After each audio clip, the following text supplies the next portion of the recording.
Il ministro dell'Interno Piantedosi ad Agrigento per presenziare al Comitato Provinciale per l'Ordine e la Sicurezza Pubblica convocato dal prefetto di Agrigento, presente anche il capo della Polizia Giannini, il sindaco di Lampedusa Mannino. Primo appuntamento del 2023 con il commissario straordinario dell'ASP di Agrigento Mario Zappia per il consueto punto sulla situazione epidemiologica in provincia, aumento dei casi considerevole, tamponi positivi al 40%. Don Baldo Reina, originario di San Giovanni Gemini, è stato nominato dal Papa vicereggente della diocesi di Roma. Calcio Serie D, Licata vince fuori casa, eccellenza Bene Acragas e Pro Favara Basket a 2, la Fortitudo conquista 2 punti importanti.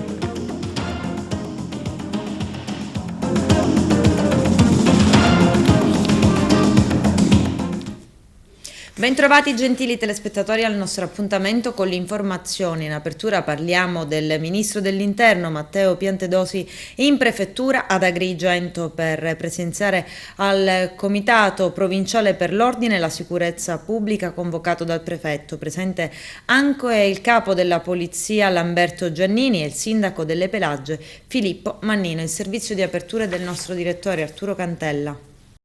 Visita oggi nel pomeriggio ad Agrigento del Ministro dell'Interno Matteo Piantedosi e del Capo della Polizia Lamberto Giannini.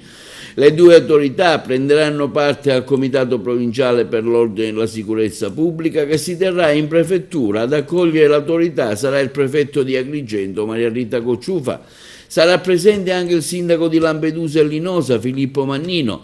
Era stato già lo stesso primo cittadino lampedusano a lanciare un accorato appello dopo l'ennesimo naufragio al largo delle coste di Lampedusa. Intanto sono 109 i migranti che con 3 diversi barchini partiti da Sfax in Tunisia sono giunti durante la notte a Lampedusa.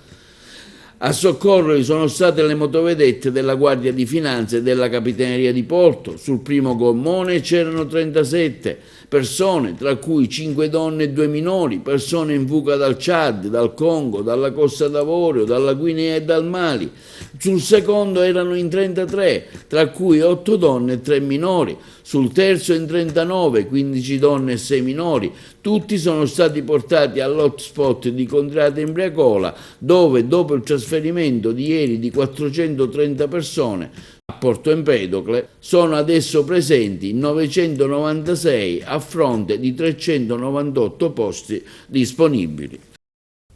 Risorse aggiuntive ai comuni coinvolti nei flussi migratori. Ad annunciare l'arrivo dei contributi è stato il deputato nazionale nonché ex sindaco di Porto Empedocle Ida Carmina, che è stata la prima firmataria di un emendamento alla legge finanziaria che ha permesso ai comuni di beneficiare dei fondi. Per l'isola a Prodo d'Europa dei flussi migratori provenienti dall'Africa sono stati previsti 850.000 euro, mentre per gli altri 2 centri agrigentini arriveranno 300.000 euro ciascuno. Complessivamente sono 8 le città siciliane beneficiarie del contributo di compensazione previsto dal governo. Vediamo.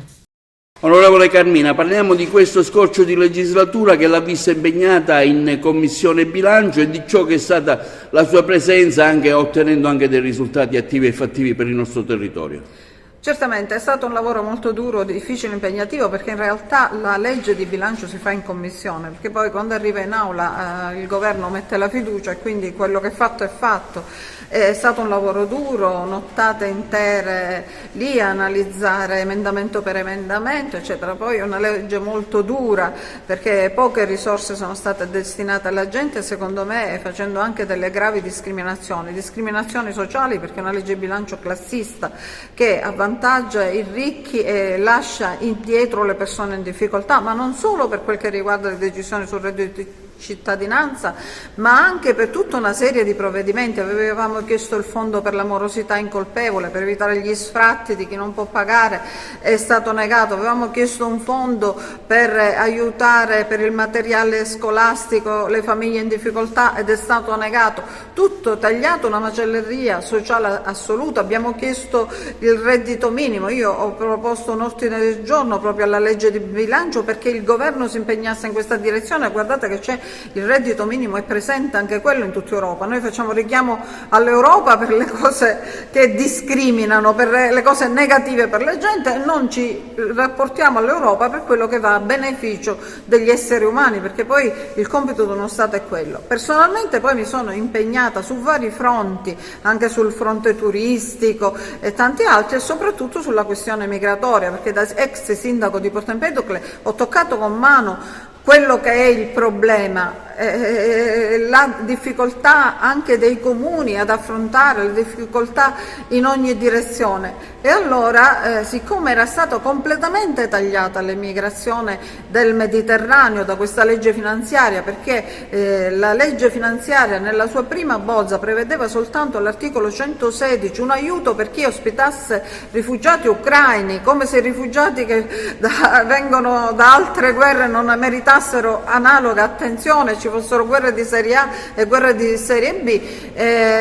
Allora ho già in commissione, ho udito il governo, posto la questione al ministro Giorgetti, che ha ammesso l'errore, è riscontrabile perché sono audizioni pubbliche, si può andare a guardare, basta guardare i link.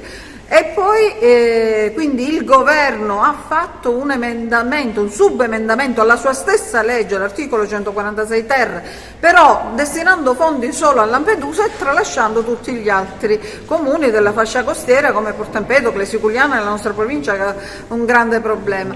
E allora io ho fatto a mia volta un subemendamento che questa volta è stato accettato grazie anche all'intervento del Movimento 5 Stelle, perché ci hanno dato una quota specifica molto piccola su emendamenti di grande portata che noi avevamo presentato. Abbiamo presentato 800, segnalati 77, di questi 77 ne sono stati approvati 7, quindi arriveranno a Porto Empedocle, a Siculiana, oltre gli 850.000 euro per Lampedusa che sono dovuti al mio intervento, anche queste somme, Caltanissetta, Pozzallo, che anche lei è una dei quei maggiori cittadine coinvolte. E poi abbiamo puntato con la squadra dei siciliani e del movimento anche a tutta una serie di emendamenti che hanno comunque tutti la mia controfirma, perché in Commissione Bilancio poi sono io a difenderli, come quello dell'insularità, cioè di fronte agli enormi costi, e fra l'altro è stata inserita l'insularità grazie al movimento nella Costituzione. L'articolo 119 della Costituzione, la sua nuova formulazione, prevede il fatto che lo Stato, la Repubblica, si deve impegnare nei confronti di coloro che vivono il problema di essere isole, grandi o piccole, e noi avevamo richiesto un fondo di 75 milioni di euro proprio a fronte dei maggiori costi aerei e di tutto quello che fosse necessario anche per le piccole isole, e ci hanno concesso solo 5 milioni di euro, ma il problema è mettere un punto. La prima firma, perché avevamo presentato 3 emendamenti, quello accettato dell'onorevole Raffa, controfirmato da me, e poi per le ZES, perché anche dal punto di vista dell'incentivazione il governo aveva tagliato completamente il Sud. Del resto, voglio dirlo, no, scusatemi la polemica, ma se noi siciliani andiamo a votare Craxi al Senato, la Brambilla, la fidanzata di Berlusconi, evidentemente questi della nostra terra non è che se ne facciano carico poi quando sono in Parlamento, assolutamente no, non ci pensano proprio. E c'è il problema poi grandissimo delle autonomie, che vedremo, perché l'autonomia differenziata rischia di fare ulteriore danno. La regione siciliana vola a Cannes ma rischia la Palma d'Oro degli scandali. L'assessore al turismo Scarpinato finanzia un'iniziativa promozionale da 3,7 milioni. Il governatore Schifani non ci sta e la Corte dei Conti indaga. Arturo Cantella. La Procura della Corte dei Conti della Regione Siciliana, guidata da Pino Zingale, ha aperto un fascicolo sulla vicenda dell'evento Sicily Woman in Cinema, che dovrebbe pubblicizzare la Sicilia anche con una mostra fotografica al Festival Cinematografico di Cannes in Francia.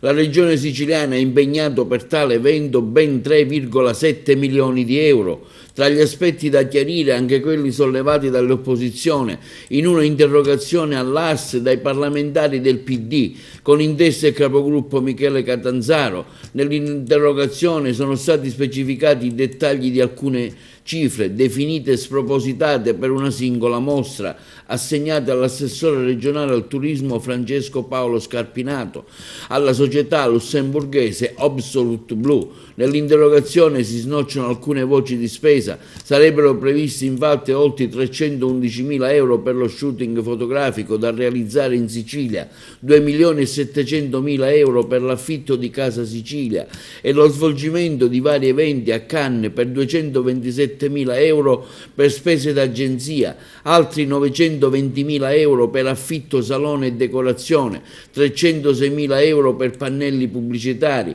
511.000 euro per animazioni e conferenze stampa, 790.000 euro per la manodopera e infine 30.000 euro per le spese relative agli ospiti della regione che andranno a Cannes. Il presidente della regione Schifani in una nota ricorda che giovedì scorso aveva inviato una lettera all'assessore regionale al turismo, sport e spettacolo Francesco Scarpinato, con la quale lo ha invitato a fornire i dettagli con la documentazione degli atti rispetto alle determinazioni assunte. A seguito di ciò il presidente della regione Schifani vuole creare una cabina di regia sui fondi per la comunicazione. Il piano prevede 3 linee di intervento, una sulle emittenti televisive nazionali con la realizzazione di programmi televisivi come Ballando sotto le stelle, il programma di Mirli Carlucci, per cui sono stati pagati oltre 414.800 euro, o altri spot pagati alla società di Cairo, La 7, il Corriere della Sera, Publitalia 80, concessionaria delle reti Mediaset, o alla Manzoni Pubblicità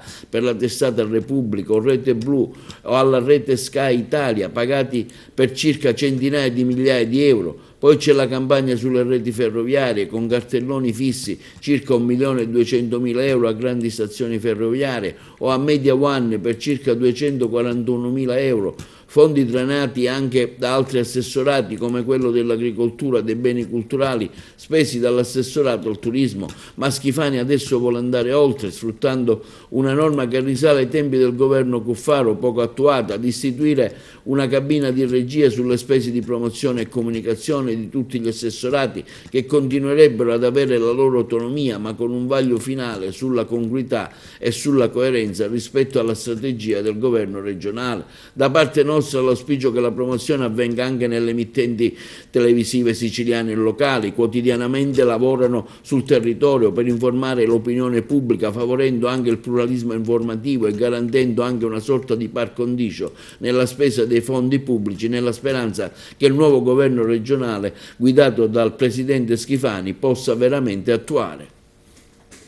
Cerimonia di commemorazione per l'anniversario dell'omicidio di Piersanti Mattarella ucciso dalla mafia a Palermo il 6 gennaio 1980. Si parla anche dell'ipotesi dell'apertura di una commissione d'inchiesta per scoprire la verità. Vediamo. Oggi abbiamo celebrato la vita compiuta di un uomo di grande valore che ha combattuto la mafia attraverso le istituzioni che lui per primo ha sempre preteso che fossero trasparenti. Questo quanto detto dal presidente della regione siciliana Renato Schifani alla cerimonia di commemorazione avvenuta per l'anniversario dell'omicidio di Piersanti Mattarella, ucciso dalla mafia a Palermo il 6 gennaio del 1980. La mafia, ha aggiunto il governatore Schifani, non va sottovalutata, va combattuta senza se e senza ma, perché si infiltra. Non è né destra né di sinistra. Il contrasto del mio governo alla criminalità organizzata sarà massimo attraverso una verifica attenta degli appalti e di tutto ciò che attiene all'utilizzazione dei fondi pubblici. Si parla anche della ipotesi, ho letto con attenzione l'intervista del Presidente Balsamo sulle ipotesi di una commissione di inchiesta. Io credo che quando queste sono presiedute da persone autorevoli, da persone che hanno una storia dietro le spalle, queste possono aiutare a scoprire quella verità che a volte le limitazioni giuste e il rigore processuale può non definire. Penso che possa contribuire ad avere una verità compiuta nei confronti di una storia, di un uomo che ha combattuto la mafia attraverso le istituzioni trasparenti, è stato uno dei primi uomini delle istituzioni che è caduto per mano di mafioso. Una mafia che non va sottovalutata, va combattuta senza se e senza ma, perché si infiltra, non è né di destra né di sinistra. Il contrasto del governo Schifani, del mio governo, sarà massimo per quanto attiene la verifica sugli appalti, la verifica su tutto quello che sarà l'utilizzazione della spesa pubblica e dei fondi pubblici. Il sindaco di Realmonte, Sabrina Lattù, che evidenzia i tratti salienti della sua attività amministrativa. Vediamo. Sindaco, come si guarda al 2023 con l'ottimismo e il bilancio positivo delle tante iniziative che il Comune di Realmonte ha fatto nel 2022? Il nostro sguardo al 2023 è uno sguardo che è fiducioso, ottimista, e sicuramente sarà all'insegna di un lavoro che non ha soluzione di continuità dal primo giorno. L'ho detto più volte, la mia attività inizia non solo adesso, ma con un'amministrazione in cui sono stata assessore, quindi sono per me lì inizio un percorso che ancora sto portando avanti. Certamente oggi, rappresentando il Comune nella qualità di sindaco, ho maggiore possibilità, ecco, di dare la mia impronta a questo futuro, ecco, presente, che guarda al futuro con ottimismo, dove, ecco, la bellezza ha un ruolo centrale, intesa come bagaglio di valori, intesa come rettitudine, intesa come cultura, intesa come tutela dell'ambiente, intesa come legalità. Ecco, sotto questo profilo abbiamo fatto tanto, lo abbiamo fatto in un biennio segnato dalla pandemia, in un biennio che quest'ultimo anno, insomma, segnato anche dalle guerre, segnato da una crisi economica che ha veramente messo in ginocchio l'economia di un'intera nazione e non solo.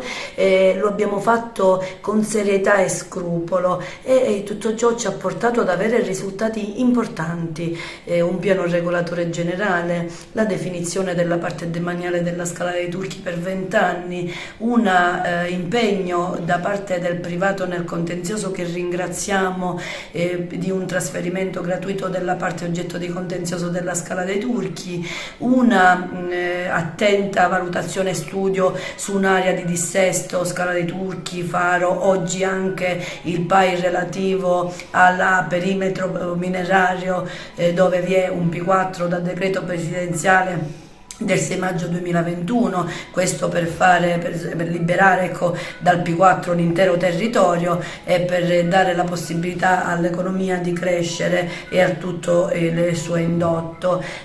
PUC sono partiti, abbiamo portato a casa dei finanziamenti che sono il futuro, il presidio di legalità, il campo sportivo, il teatro Costa Bianca, i dissesti, quindi alcuni finanziamenti per il consolidamento infrastrutturale di alcune arterie importantissime di questo territorio, un ruolo centrale alla Villetta, con un lavoro iniziato l'anno scorso che è ancora in essere e dove già è possibile vedere che il Mediterraneo è fruibile dalla piazza. Quindi l'obiettivo era quello di pulire, ecco, di semplificare, e lo abbiamo fatto. Oggi un cittadino di Realmonte che è in piazza può apprezzare il Mediterraneo, la sua bellezza.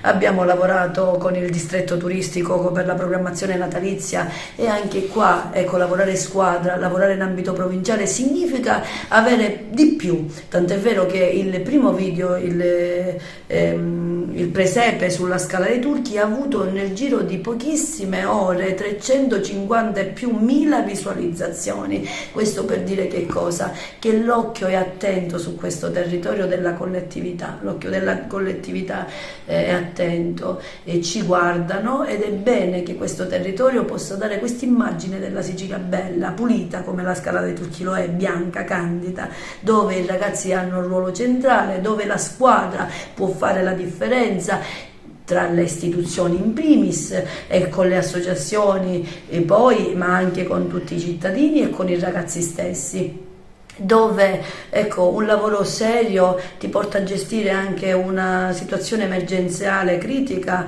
Abbiamo ottenuto il 95% delle vaccinazioni grazie al fatto che abbiamo raggiunto i fragili disabili da qua. Abbiamo fatto dei presidi vaccinali con l'ASP di Agrigento, e tutto ciò ci ha portato ad avere il risultato. Di qua a 360 gradi stiamo facendo tanto, quindi cosa posso io sperare per il futuro? Innanzitutto sono fiduciosa coraggiosa, penso che la bellezza veramente viaggi da sola, e secondo poi certamente tutto ciò, ecco, il raggiungimento dell'obiettivo passa attraverso un lavoro che non deve avere soluzione di continuità, che deve avere un'interlocuzione con Libero Consorzio. Io sono vicepresidente della terza commissione che si occuperà di sviluppo economico, grazie a un'interlocuzione con l'assessorato regionale, grazie a un'interlocuzione con lo Stato. Io sotto questo profilo ho un accordo di programma e mi aspetto, ecco, che tutto ciò che è stato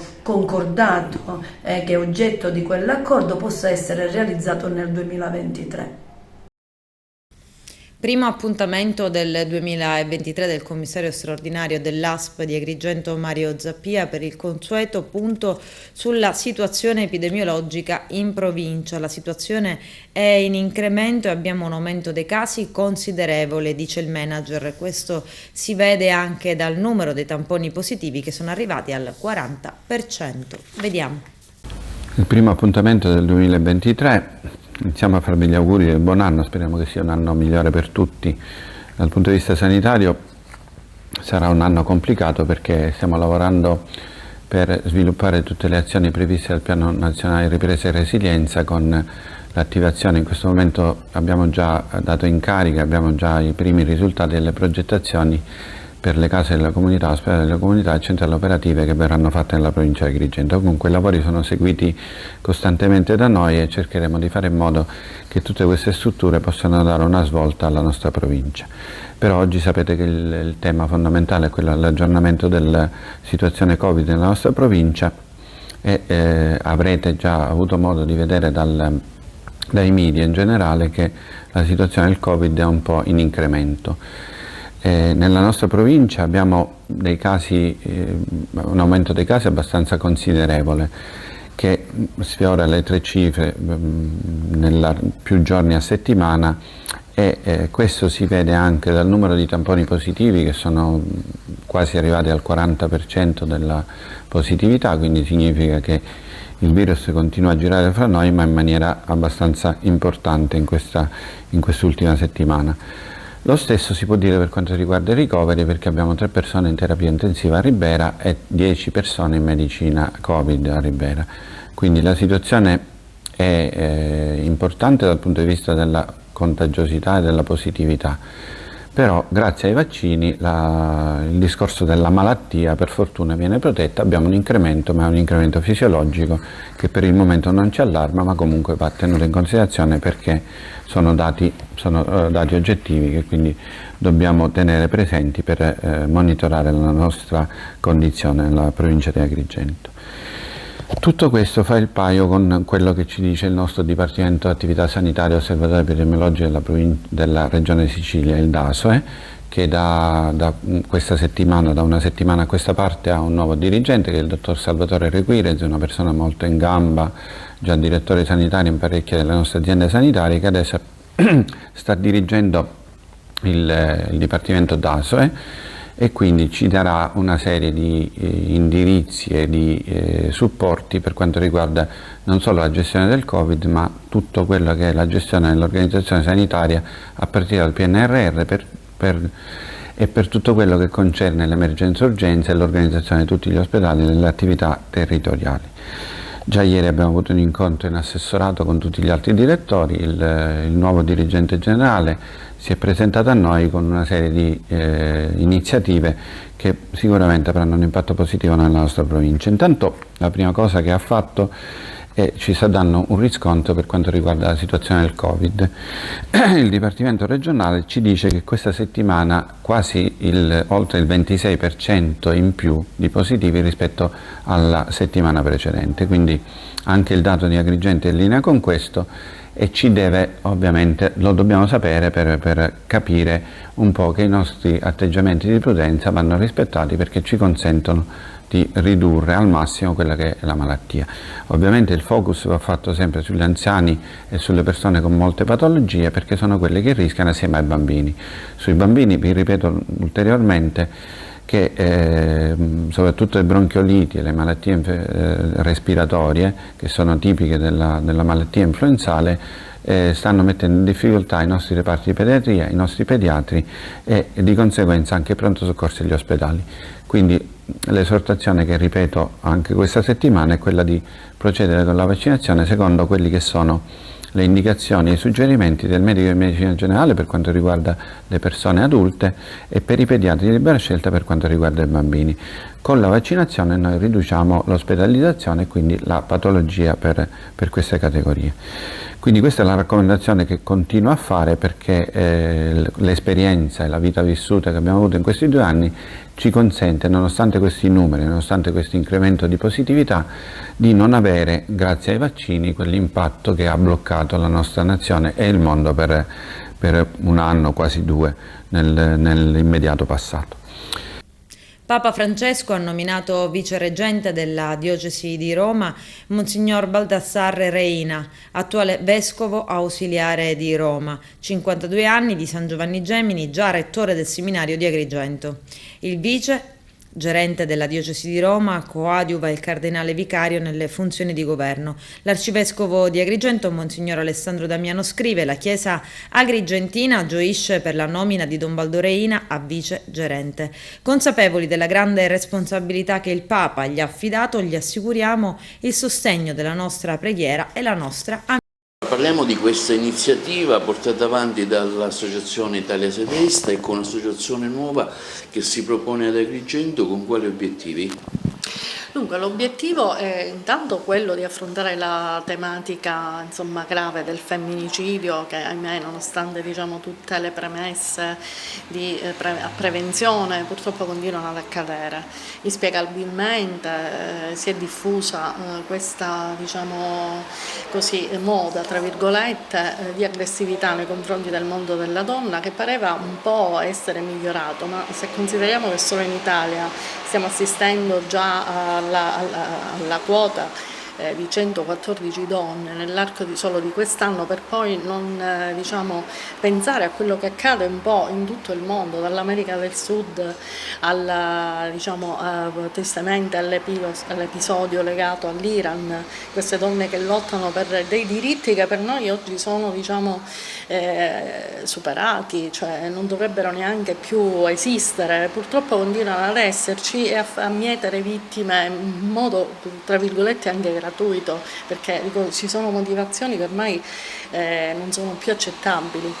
La serata di oggi vuole essere propositiva anche e quindi cercare di avere un confronto tra noi donne, nelle varie specificità confrontarci, partire dalla base, dal momento storico fino ai giorni nostri, cercare di capire cos'è che si è innescato, qual è ancora l'errore che dobbiamo superare, cosa c'è da fare.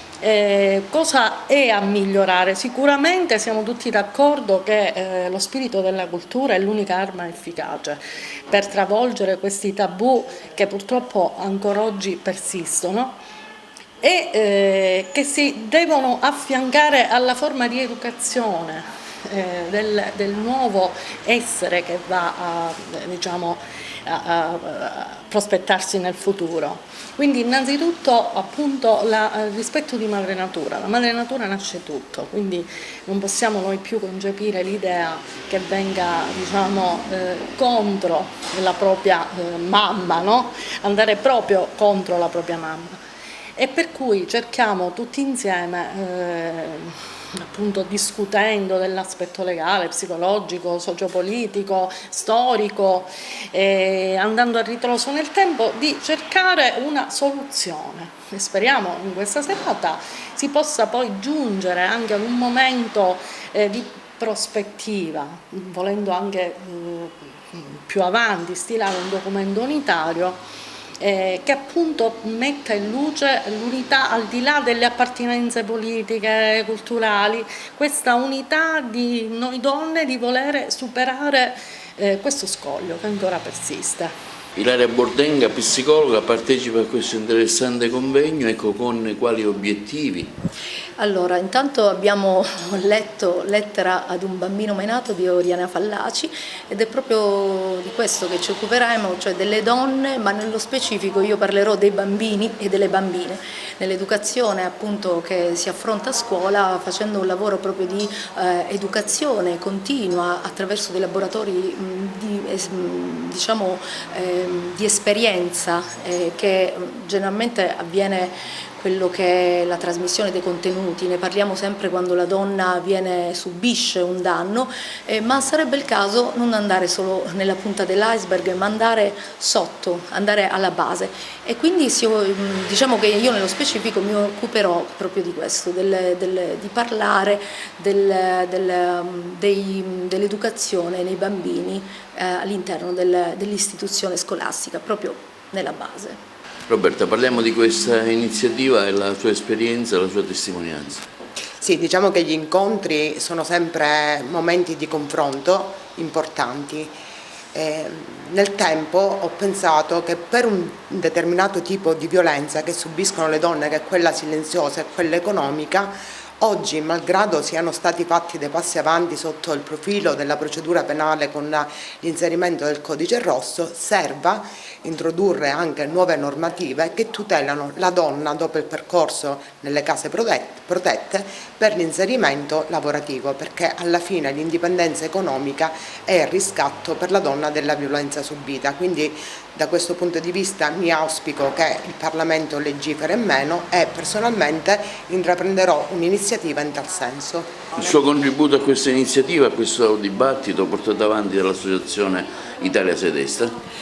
Noi praticamente siamo, diciamo, la parte vicina, no? Alle donne maltrattate, ahimè, che sono tante, le appoggiamo anche a livello proprio sia economico, con la spesa, anche un supporto, diciamo, trovando loro una casa, un alloggio, e ci occupiamo di loro e dei loro bambini. Anche perché purtroppo, non avendo strutture a noi vicine, dobbiamo comunque, diciamo, sopperire a chi di dovere, ecco. Chi si deve occupare di loro non lo fa e allora subentriamo noi come volontari, ovviamente. Adesso c'è la pubblicità, a tra poco, vi aspetto. Siamo alla pagina sportiva, partiamo dal calcio, Serie D, Girone I, il Licata vince 4-0 fuori casa contro il Castrovillari. Vediamo. Mimmo Rende di Castrovillari, 18ª giornata del campionato di Serie D per il Girone I, il Licata di mister Pippetto Romano, reduce da 7 risultati utili consecutivi, prende visita ai Lupi del Pollino. Dopo 4 giri di orologio si rendono pericolosi giallo-blu, colpendo la parte alta della traversa al nono Frisenna, lancia Ouattara in profondità a tu per tu con la tella, l'ex Cireale non inquadra il bersaglio grosso, contro il C, contro il V, ancora una volta Ouattara mandato in profondità, l'ingresso in area steso dalla tella, massima punizione accordata dal fischietto di Arezzo. Dal dischetto va lo stesso Ouattara, spiazza la tella, Licata in vantaggio al 12esimo, partita in discesa per gli uomini di mister Romano che al 18esimo vanno vicini al raddoppio, colpo di testa di Orlando, salva in questa occasione l'estremo difensore Cosentino. Al 25esimo, gran giocata per difendere il pallone di Ouattara, manda in profondità Cusati che entra in area di rigore, il tentativo col destro trova solo l'esterno della rete, costretto ad alzare bandiera bianca l'attaccante di mister Romano al suo posto dentro Saito. 41esimo, palla che arriva in mezzo all'area di rigore, ci prova in acrobazia Longo, il tentativo dell'attaccante messinese trova la parata di Valenti. 43esimo, punizione di Cosenza, rimbalza di fronte a Valenti, si schianta sulla trasversale, si resta sull'1-0, proprio però sul finire di frazione scappa sul filo del fuorigioco Saito, riesce a battere la tella per il raddoppio del Licata che mette la gara in cassaforte già nella prima frazione di gioco, la rete del classe 2004. Passiamo con le nostre immagini allora al film della ripresa. Licata che sin qui ha giocato sul velluto, non cambierà infatti lo spartito di questa sfida. Al 62esimo Rotulo fa tutto da solo, semina il panico, dribbla avversari come fossero birilli, va via sull'automancino, dentro per Saito, la doppietta del classe 2004, 3-0 del Licata che gioca alla PlayStation. Prova a reagire la compagine del Pollino, Aslani corre verso l'area di Valenti, serve Dorato, si divora il gol della bandiera. Minuto 78, riprende il joystick in mano mister Romano. Pino, rotulo per Frisenna, lancio per Minacori che scappa via sull'out mancino. Ancora un triangolo con rotulo, di nuovo per Minacori, dentro per Saito, 4-0 e applausi per il Licata che entra in porta col pallone. Nel finale prova a reagire il Castrovillari con la ragione, serve Longo dentro per Dorato che spreca incredibilmente a porta praticamente vuota. Scampo di gara nel finale anche per Cristiano e Ficara, non accade più nulla al Mimmo Rende di Castrovillari, ottavo risultato utile consecutivo per il Licata di mister Pippetto Romano che ora vede i playoff nel girone di Serie D atteso dal recupero esterno contro la Polisportiva Santa Maria. Un saluto amici appassionati, appuntamento alla prossima. Ancora calcio eccellenza, la 16ª giornata del Girone A vede Akragas e Pro Favara vittoriose. Le due squadre sono rispettivamente prima e terza in classifica. I servizi di Carmelo Lentini e Giuseppe Moscato. Basta solo un tempo per mettere in saccoccia 3 punti importanti per la propria classifica. L'Akragas rifila infatti una tripletta al combattivo e maidomo leonfortese che ha lottato tantissimo per cercare di ostacolare il cammino biancazzurro. La gara si sblocca al sesto grazie al difensore argentino Barrera che riceve un assist al centro dell'area ennese ed infila la porta avversaria. Il raddoppio è un capolavoro della prima linea biancazzurra che in velocità e tutto di prima serve su un piatto d'argento al giovane marocchino El Yacoubi il pallone del raddoppio. È la prima rete del giovane aggregatosi da poco tempo al team aggregantino. La terza marcatura è di Garufo su calcio di rigore. Barrera sempre presente nelle azioni, fila sulla destra ma viene affrontato con una gomitata da un avversario. L'azione continua ma è il guardialine di destra che attira l'attenzione dell'arbitro che subito assegna il penalty. Infatti il fallo era stato commesso proprio dentro l'area ennese ed estrae il cartellino rosso nei confronti del difensore di casa.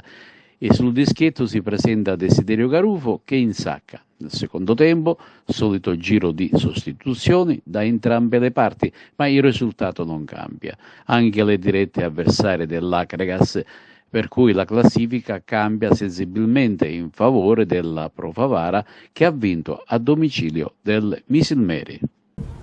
Buona partita. Non era semplice, l'inizio è sempre pieno di incognite, staccare la spina e riprendere in questa maniera non è mai facile. Devo essere onesto, sono stati bravi i ragazzi che hanno approcciato bene la gara, abbiamo sbloccato subito il risultato, poi credo dopo mezz'ora la partita già era in corso. L'importanza di questi 3 punti, quali sono mister?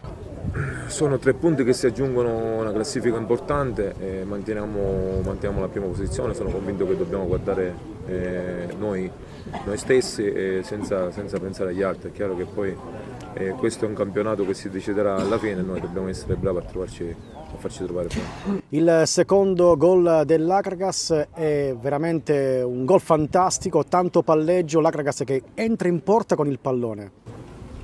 In avanti abbiamo tanta qualità, oggi su un campo in ottime condizioni abbiamo visto grande qualità da parte dei ragazzi, dobbiamo continuare così ad allenarci in questa maniera e sono convinto che poi alla fine quando c'è questa qualità alla fine le partite si vincono.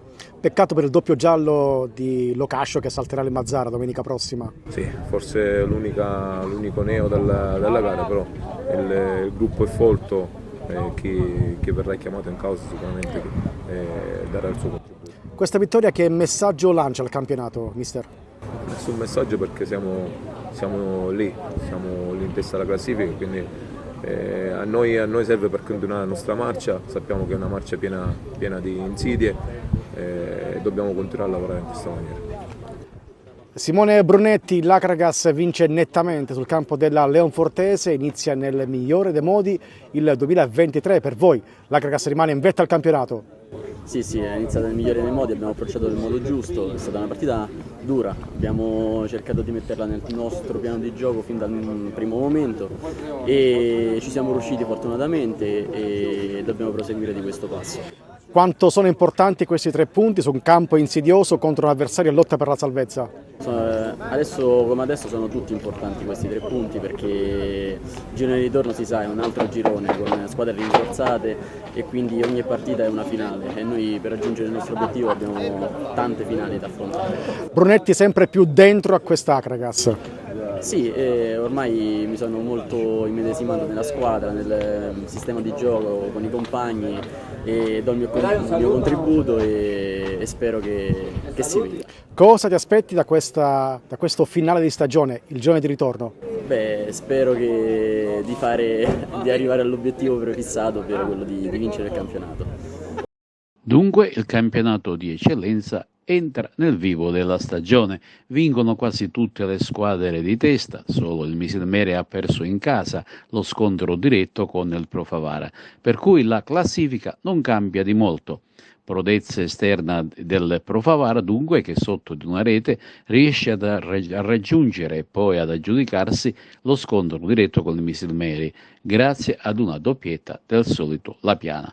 Va bene anche a Lenna, che passa in svantaggio con la Mazzarese con un gol di Seccan, ma poi raddrizza il risultato con Carioto e poi si aggiudica i 3 punti con Adudiac.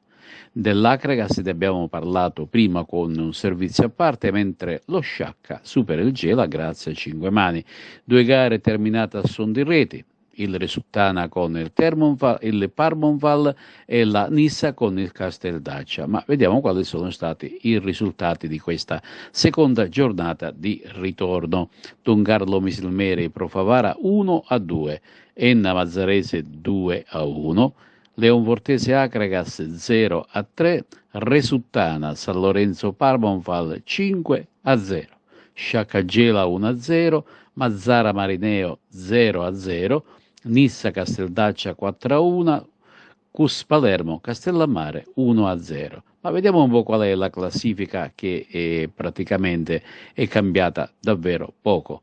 L'Akragas rimane in vetta alla classifica con 39 punti, a 1 punto insegue l'Enna con 38, Pro Favara un pochettino più staccato con 34, mentre Doncarlo Misilmere di punti ne ha 32, ma si trova ad appena 1 punto dal Mazzara, che ora si trova a 31. Sciacca ne ha 27 come la Mazzarese, Nissa 22, Casteldaccia 20, Castellammare 17, Leonfortese 16, Oratorio Marineo 14, Cus Palermo risulta da 11, Gela 9, ultima la Parmonval con 5. Ed ecco qua il prossimo turno, Castellammare Enna e Parmonval Leonfortese si giocheranno entrambe sabato 14 gennaio. Poi ci sarà l'Esseneto Akragas Mazzara, il Casteldaccia affronta in casa lo Sciacca, come il Gela e il Cus Palermo. Il Pro Favara ritorna nuovamente in casa contro il Resultana e l'Oratorio Marineo ospiterà la Nissa. Chiude la Mazzarese, che ospita il Doncarlo Misilmere. Pesante vittoria della Pro Favara a Misilmeri, che ribalta il risultato e si aggiudica lo scontro diretto con il Doncarlo e lo scavalca al 3° posto nella classifica del campionato d'eccellenza Girone A. Il successo dei favaresi porta la firma dell'attaccante Calogero La Piana, autore di una doppietta che conferma il suo valore e il suo peso nell'autonomia del gioco dei ragazzi di Mister Catalano. Sì, devo fare veramente complimenti ai ragazzi, perché hanno fatto una grandissima partita, hanno lavorato tanto in queste feste e siamo partiti un po' contratti, forse un po' di paura, però devo dire che dopo il gol fortunoso, perché c'è stata una deviazione, abbiamo avuto la forza di riprendere la partita attraverso il gioco, perché credo che abbiamo fatto 45 minuti ad alto livello, giocando la palla, attaccando gli spazi, creando situazioni.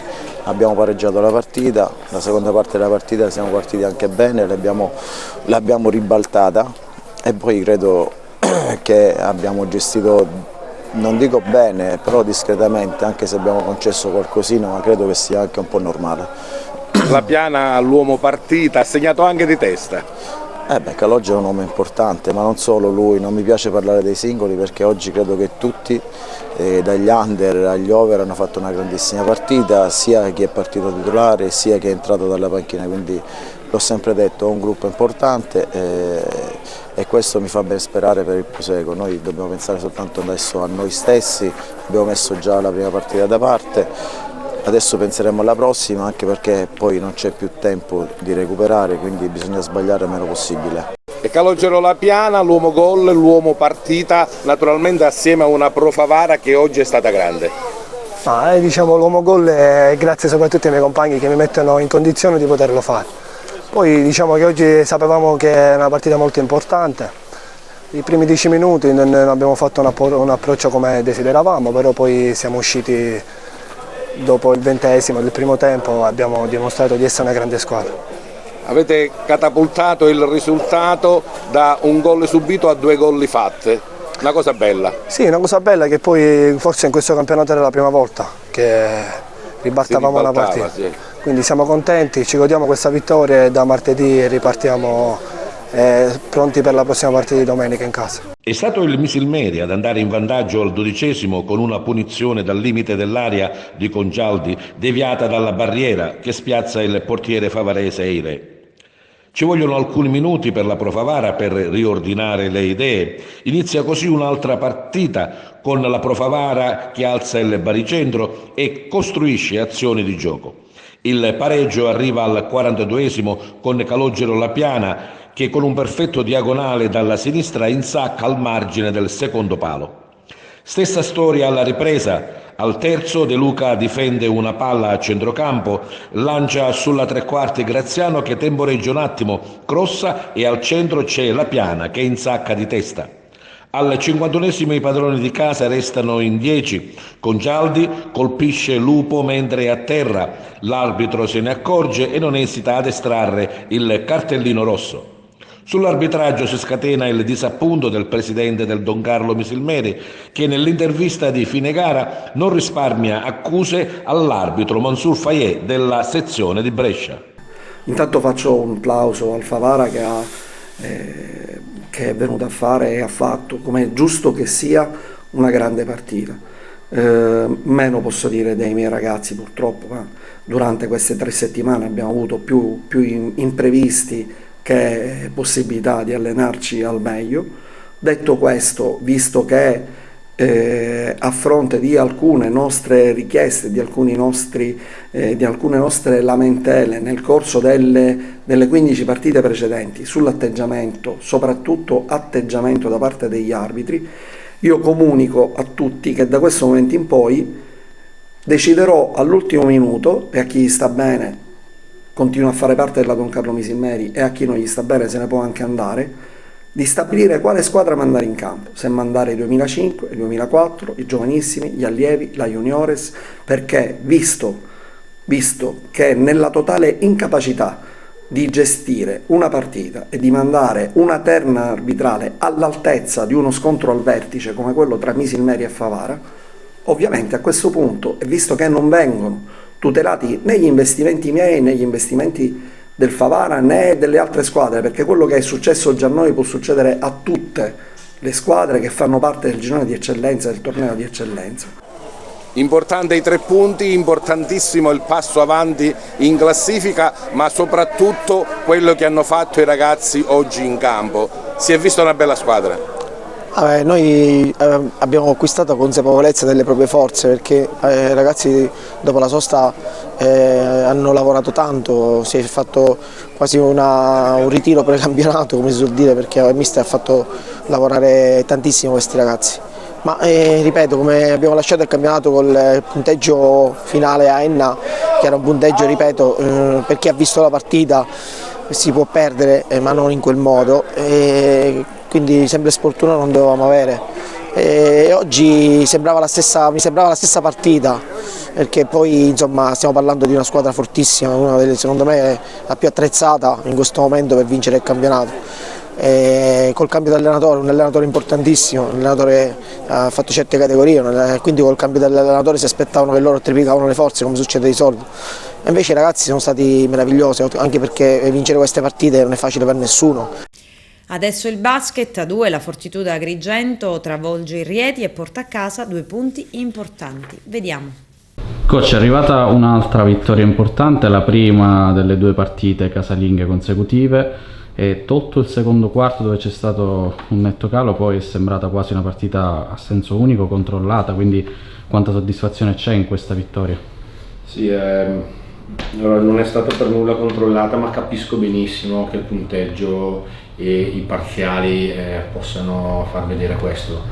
Era una partita che personalmente temevo molto e la temevano anche i ragazzi. La temevo perché arrivava dopo un viaggio difficile a Cremona, dove comunque al di là della partita avevamo sentito e subito la stanchezza che avevamo deciso insieme di non ascoltare, perché c'era una partita importante come questa contro Rieti, importante per 1000 motivi, sono tutte importanti, però noi abbiamo 2 partite di fila in casa, poi abbiamo un calendario non semplicissimo e era fondamentale prenderci questi 2 punti. Ci aspettavamo certe scelte tattiche all'inizio della partita, eravamo pronti, siamo partiti molto bene, con ottime percentuali, ma anche giocando le cose che avevamo preparato. Poi comunque i nostri avversari sono entrati in partita, era chiaro che succedesse perché erano giocatori comunque di talento, perché i 2 americani, Tucker e Gist, sono 2 signori giocatori, perché Zugno sicuramente è un ottimo giocatore, quindi sono entrati in partita, hanno cominciato a giocare un pochettino le loro cose, a prendere più fiducia. Noi nel secondo quarto abbiamo anche un po' aperto le rotazioni, dando spazio anche ai ragazzi giovani, perché c'era una necessità di togliere qualche minuto proprio in previsione del secondo tempo ai giocatori che solitamente stanno in campo molto. Non avevamo anche Cosimo Costi che 2 ore prima della partita ha avuto un attacco febbrile molto alto, non è riuscito a essere della gara.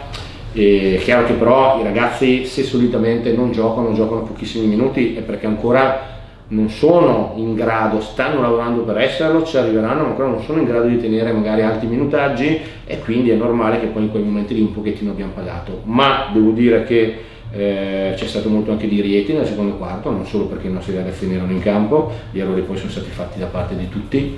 Il terzo quarto l'abbiamo approcciato molto bene, ci sarebbero diverse cose da dire dal punto di vista tecnico-tattico. La verità è che in certi momenti della stagione ci sono certe partite che hanno un'importanza particolare per il gruppo e per il campionato, perché ci arrivi in determinate condizioni fisiche o nervose. Questa era una partita dove noi non arrivavamo bene dal punto di vista fisico, non arrivavamo bene neanche dal punto di vista nervoso, perché avevamo qualche dubbio individualmente sulle nostre condizioni, quindi era un passaggio che ancora non c'era capitato durante la stagione. Devo dire che l'abbiamo superato egregiamente, non era per nulla scontato. Quando loro hanno recuperato, personalmente ho messo in discussione il risultato, mentre invece devo dire che i ragazzi sono stati veramente bravi ad approcciare il terzo quarto in questo modo, a chiarire subito il discorso con gli avversari, a ricompattarsi, a ricominciare a difendere e a distendersi in contropiede, perché comunque 93 punti non sono mai semplici da fare, e faccio i complimenti a loro, a tutti quanti veramente. In vista del match con Juve Cremona, c'è qualche aspetto che vorresti approfondire, qualcosa da rivedere, nonostante una vittoria abbastanza netta oggi? Ma sì, allora c'è sempre qualcosa su quale lavorare. Credo che la parte più importante, quella che ci ha dato un po' più problemi oggi, sia stato proprio l'1 contro 1 individuale, cioè non tutte quelle dinamiche che riguardano gli aspetti tattici del gioco, ma proprio l'1 contro 1 quasi da fermi. Cioè abbiamo un po' subito questo aspetto, l'abbiamo subito con diversi giocatori. È chiaro che un po' della stanchezza fisica in questo dettaglio c'è, però dobbiamo anche essere più furbi, capire contro chi stiamo difendendo e cercare, soprattutto quando il compagno fa magari un errore, di essere un po' più bravi a metterci una pezza. Stiamo però parlando di una squadra come Rieti che ha ottimi attaccanti, ma non è andata oltre i 70 punti, quindi non voglio oggi soffermarmi troppo sugli errori. E sicuramente la partita di Cremona sarà una partita totalmente diversa.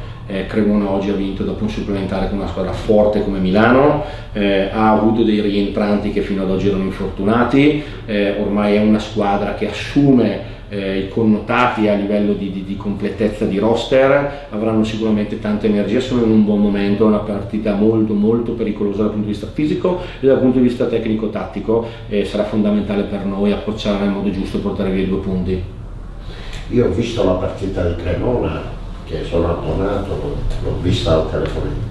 Ho visto una buona prestazione della Fortitudo che a fine gara sicuramente nel finale ha un po' ridotto le distanze, siamo arrivati a 4 punti di distanza alla fine, poi non so, poi è terminata con 8 punti di vantaggio davanti.